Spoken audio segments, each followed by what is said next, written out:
Mula sa matatamis na produktong gawa sa gatas ng kalabaw ng masbate hanggang sa mga pagkain mula sa prutas na pinya mula sa Camarines Norte, ipinakilala ng iba't ibang probinsya sa Bicol ang kanilang mga sariling produkto sa kadiwa ng Pangulo kasabay ng Farmers Festival ng Department of Agriculture.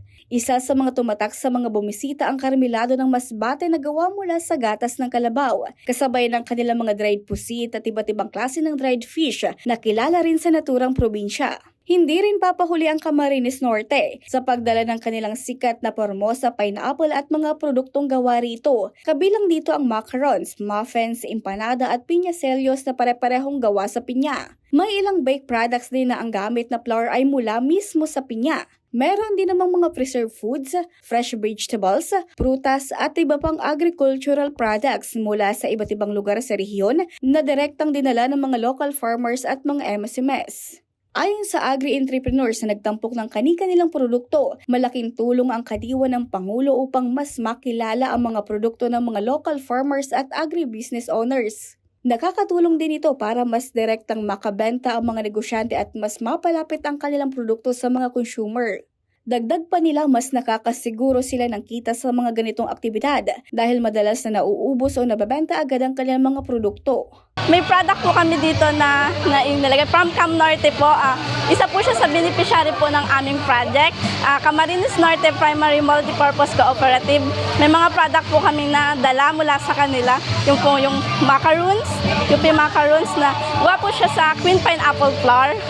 Then, meron po sa muffins and yung crinkles din po. Isa po sa pinaka-commodity po ng Camarines Norte is queen pineapple po. Isa po sa pinakamatamis na pinya ang galing po sa Camarines Norte. For how many years namin na pagdi-display, still mabenta pa rin at goods naman. At nadadala namin ang mga produkto galing Masbate. At yun naman talaga ang purpose namin dito para makilala. Endorsement na din po. Bilang usad na isang parang ganito, nag-i-exhibit, isang farmer din as usual.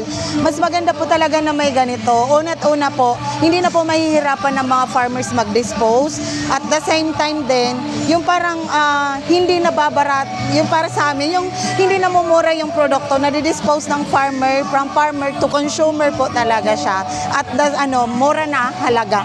Yung parang ganon, yung hindi na dumadaan sa middleman po. Umaabot sa halos 50 exhibitors ang lumahok sa aktibidad na tatagal hanggang Biyernes, Mayo 15. Dahil dito inaanyayahan ng Department of Agriculture ang publiko na bisitahin ang mga stall sa loob ng DA Regional Office at suportahan ang mga lokal na produktong gawa ng mga Bicolanong magsasaka at negosyante.